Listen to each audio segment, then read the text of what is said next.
अस्सलाम वालेकुम स्टूडेंट्स। बहुत इंटरेस्टिंग टॉपिक है आज हमारे पास और वो क्या है भला, मैस स्पेक्ट्रोमीटर। मैस स्पेक्ट के बारे में आज हम बात करने वाले हैं कि मैस स्पेक्ट्रोमीटर क्या चीज है। बहुत इंटरेस्टिंग आर्टिकल है। फर्स्ट चैप्टर में सबसे इंटरेस्टिंग क्या है भला, मैस स्पेक्ट्रोमीटर। ओके, तो पहले हम देखते हैं कि इसको हम डिफाइन कैसे करें। Mass spectrometer is an instrument. बेटे ये एक इंस्ट्रूमेंट है, एक डिवाइस है, एक मशीन है जिसका काम क्या है, is an instrument which is use to measure. इससे हम क्या करते हैं, इसको यूज करते हैं ताकि हम क्या करें, मेजर करें, पैमाइश करें। क्या? Exact message. हम इसे यूज करेंगे क्या करने के लिए, मेजर करने के लिए।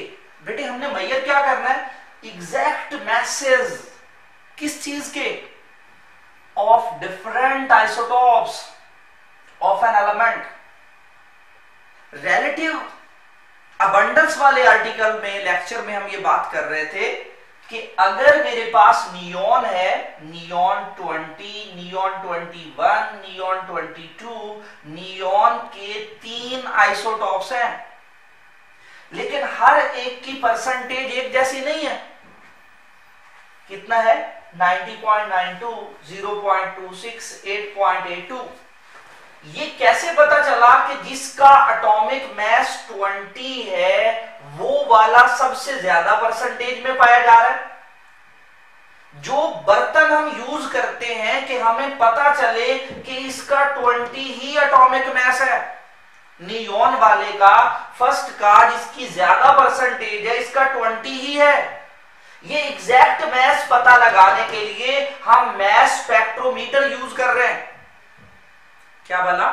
पहला, ये हमें एग्जैक्ट मैसेज जो है वो डिटर्मिनेशन करनी हो आपने, या आपने नंबर, ये नंबर कैसे पता चला नियॉन के 3 है। जो मशीन, जो इंस्ट्रूमेंट हम यूज करते हैं एग्जैक्ट मैसेज का पता लगाने के लिए, नंबर ऑफ आइसोटॉप्स का पता लगाने के लिए, या रिलेटिव अबंडेंस का पता लगाने के लिए, इसको हम क्या कहते हैं, मैस स्पेक्ट्रोमीटर। क्या है मैस स्पेक्ट्रोमीटर? इंस्ट्रूमेंट है। क्या है बेटे? इंस्ट्रूमेंट, मशीन है, कोई डिवाइस है जो किसके लिए इस्तेमाल हो रहा है, used, which is used to measure. बेटे क्या मेजर करना है? एग्जैक्ट मैसेज आपने मेजर करना है, बिल्कुल सही सही मैसेज पता लगाने आपने। किस चीज के? Different isotope. देखो ये तीनों डिफरेंट आइसोटॉप है। First one having 20 atomic mass, second one having 21 atomic mass, and the third one having 22 atomic mass. लेकिन हैं तो तीनों किसके? एक ही एलिमेंट के ना, ऑफ एन एलिमेंट। एक ही एलिमेंट के ये जो 3 आइसोटॉप्स हैं, इनके एग्जैक्ट मैसेज, ये जो मैसेज, एग्जैक्ट मैसेज, ये 20 है, 21 है, 22, ये पता कैसे चला? ये पता चला मैस स्पेक्ट्रोमीटर से। ओके, डिफाइन कर सकते हो क्या होता है? इंस्ट्रूमेंट है जो हम यूज करेंगे ताकि हम मेजर कर पाए। क्या बेटे? पैमाइश कर पाए एग्जैक्ट मैसेज, बिल्कुल असल वैल्यू मैस की। किसकी? Different isotopes. किसके? ऑफ एन एलिमेंट, एक ही एलिमेंट के। जो एक एलिमेंट के ये डिफरेंट आइसोटॉप्स हैं, तो आप ये भी कह सकते हो जो एग्जैक्ट मैसेज बताता है, नंबर ऑफ आइसोटॉप्स बताता है, रिलेटिव अबंडेंस, इसके लिए जो इंस्ट्रूमेंट यूज किया जाता है उसको हम कहते हैं मैस स्पेक्ट्रोमीटर। ओके, ऑलराइट, यहां तक क्लियर है। अब हम बात करेंगे इसके प्रिंसिपल की। हर चीज किसी ना किसी असूल पे तो काम कर रही होती है, कोई ना कोई तो उसका प्रिंसिपल होता है। तो यहां पे हमने देखना है मैस स्पेक्ट्रोमीटर कौन से प्रिंसिपल पे काम करता है। प्रिंसिपल समझ आ गया तो याद रखें इसकी डिटेल, इसका प्रोसीजर आसानी से समझ में आ जाएगा। तो बेटे पहले नंबर पे सबस्टान। सबस्टान इज फर्स्ट। आपने क्या करना है, आपने इसको वोलाटाइल फॉर्म में लेके जाना है, वोलाटाइज्ड। आपने इसको हीट करके, meaning changing into vapour form. जो भी आपके पास सबस्टान है, आप बेटे क्या कर सकते हो, वो जो सबस्टान है, सबस्टान कौन सा?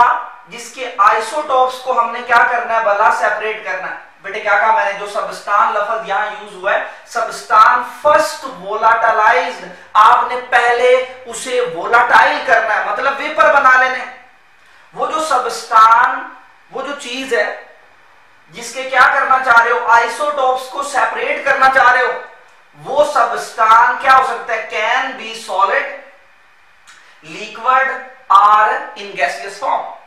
बेटे क्या हो सकता है, जो सब्सटेंस शुरू में आपके पास मौजूद है जिसके आइसोटॉप्स को आपने अलग अलग करना है, वो हो सकता है सॉलिड भी, लिक्विड भी और गैस भी। और आप क्या करोगे, आप उसे वेपर फॉर्म में कन्वर्ट करेंगे, गैसियस फॉर्म में आप उसे कन्वर्ट करेंगे। इसका मतलब है जो चीज जिसको हम हीट करके क्या बना लें, वेपर बना लें, वोलाटाइल, जिसकी टेंडेंसी हो वेपर्स में चेंज होने की, उसे उस मटेरियल को हम वोलाटाइल कहते हैं। लाइक पानी पड़ा है तो वो उसको हीट मिलती है तो वो हर टेम्परेचर पे एवेपोरेशन हमने पढ़ा जारी रहती है, तो वो क्या हो रहा होता है, वेपर्स में कन्वर्ट हो रहा होता है। इसका मतलब है वो वोलाटाइल सब्सटेंस। ओके, तो पहला सब्सटेंस फर्स्ट क्या करोगे, उसे आप वेपर फॉर्म में जो है वो लेके जाओगे। हमारा जो सब्सटेंस है जिसके आइसोटॉप्स को हम सेपरेशन जिसकी करना चाह रहे हैं, अलग अलग करना चाह रहे हैं, वो सॉलिड हो सकता है, लिक्विड और गैस। और हम क्या करेंगे, हम उस सॉलिड को मेल्ट करके लिक्विड बनाएंगे, उस लिक्विड को और हीट देंगे तो उसके क्या बनेंगे, भला वेपर्स बनेंगे, गैस बनेगी। तो हमने उसको लेके जाना है गैसियस फॉर्म के अंदर। ओके बेटे, समझ आ रहा है।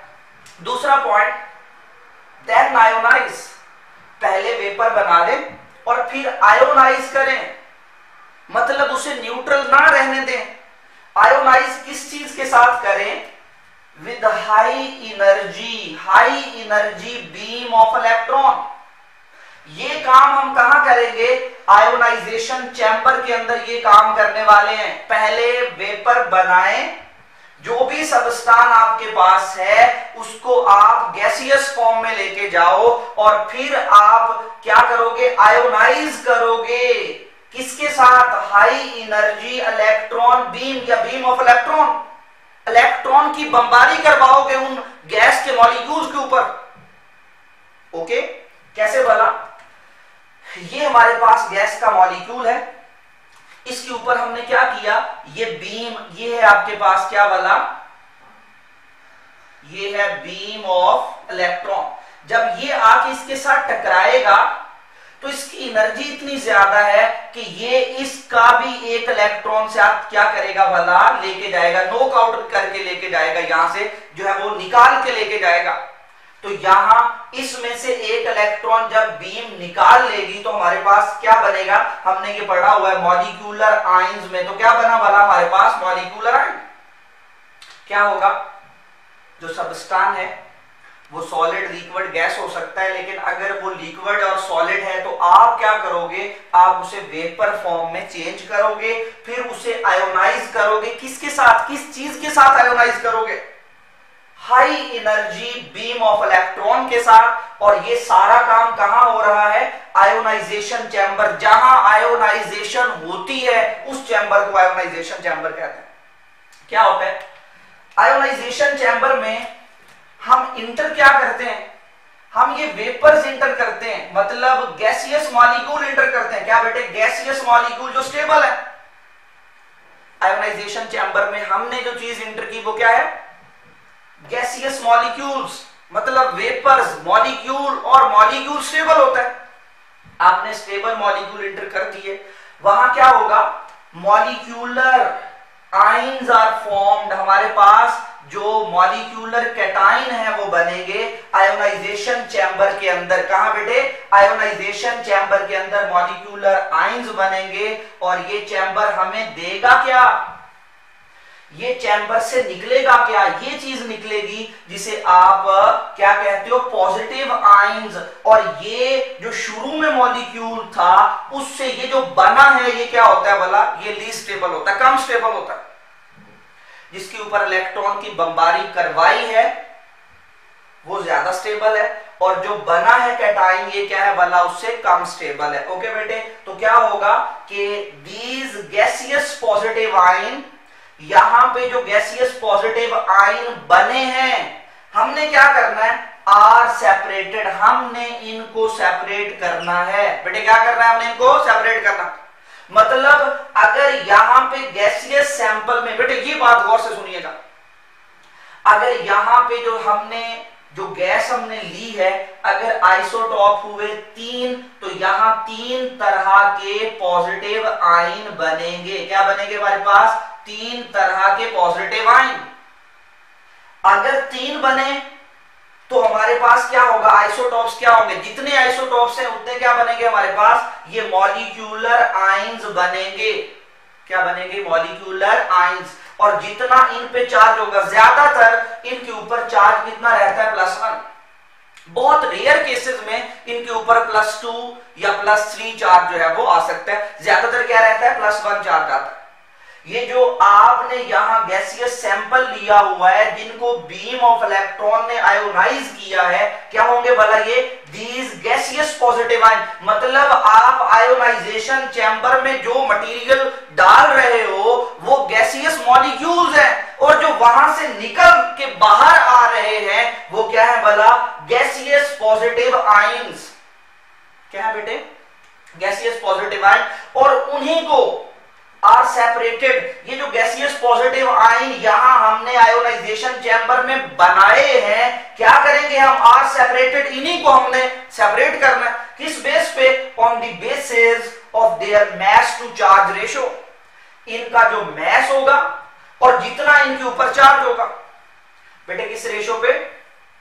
मास टू चार्ज रेशियो, m/c या m/e हम इसको जो है वो कहते हैं। m/q लिखा होता है, m/e लिखा हुआ होता है, तो इन सब का मतलब क्या है भला? Mass to charge ratio, m/e value. लेकिन ज्यादातर क्या है? मैंने कहा ज्यादातर इनके ऊपर +1 चार्ज आता है। तो अगर मैं मास को +1 के साथ डिवाइड करूंगा तो मतलब m ही आएगा। तो मतलब हम इनको मैसेज, आइसोटॉप्स के क्या होते हैं? अगर हमारे पास नियोन है पहले का 20, 21, 22, तो इनका मैसेज में क्या है भला? डिफरेंस है ना। तो ये डिफरेंस की वजह से हम इन्हें अलग कर सकते हैं। लाइक आपने देखा होगा कि हमारे पास गंदम है, गंदम में डस्ट पार्टिकल्स। हम क्या करें? पंखा रखें, चलाएं पंखे को, पंखे के सामने गंदम फेंकते हैं, तो गंदम के जो दाने हैं वो यहां गिर रहे हैं, और जो डस्ट पार्टिकल है उनका मास कम होने की वजह से हवा उनको दूर फेंक रही है। मतलब अगर मास में डिफरेंस, अगर यहां मैसेज जो है वो डिफरेंट हो, तो मैसेज डिफरेंस की वजह से हम इन्हें सेपरेट करते हैं। आइसोटॉप्स किस बुनियाद पे अलग होते हैं? On the basis of their mass to charge ratio, m/e value की बेस पे इन्हें अलग किया जाता है। ये है हमारे पास क्या भला? और अब हम इसको रिकॉर्ड करेंगे कि जो पहला आइसोटॉप है वो कितना है, जो दूसरा है वो कितना है, जो तीसरा है वो कितना है। इनकी रिलेटिव अबंडेंस को हम क्या करते हैं भला? रिकॉर्ड करते हैं। क्या करते हैं भला? रिकॉर्ड। कैसे? कि हमने यहां पे ग्राफ बनाना है एक्स एक्सिस के ऊपर, और ये क्या है भला? Y axis. जो मेरे पास पहला आइसोटॉप है वो सबसे यहां पे ये एक्स एक्सिस पे एटॉमिक मास आएगा या रिलेटिव, ये हमारे पास क्या आएगा भला? m/e value. यहां पे क्या भला? सेकंड आइसोटॉप है हमारे पास 21, और ये क्या है भला? हमारे पास थर्ड आइसोटॉप। जो पहला है 20, मतलब यहां एक्स एक्सिस के ऊपर जो नजदीक बना है, सबसे पहले जो करीब बना है, उसका एटॉमिक मास कम होगा। उससे ज्यादा वाला उससे दूर बनेगी पीक, और जो सबसे ज्यादा जिसका एटॉमिक मास होगा वो, मतलब एक्स एक्सिस के ऊपर आप कह सकते हो कि या आप कह सकते हैं मास है, या आप कह सकते हैं m/e वैल्यू आपने कहा लेनी एक्स एक्सिस के ऊपर। और जो इनकी परसेंटेज है, अब कौन सा सबसे ज्यादा है? 20 वाला 90.92%।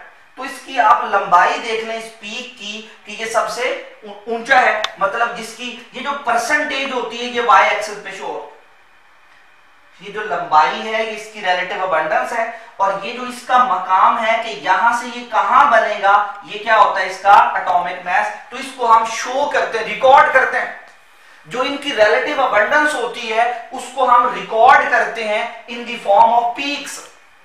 जैसे हम मैच देख रहे होते हैं तो वो शो करते हैं पीक के इस ओवर में इतने रन्स जो है वो पड़े, इसमें इतने रन्स पड़े, इसको हम क्या कहते हैं, in the form of a peaks. तो प्रिंसिपल क्या है, सबस्टान क्या करें, इसे वोलाटाइल फॉर्म में मतलब वेपर बनाना।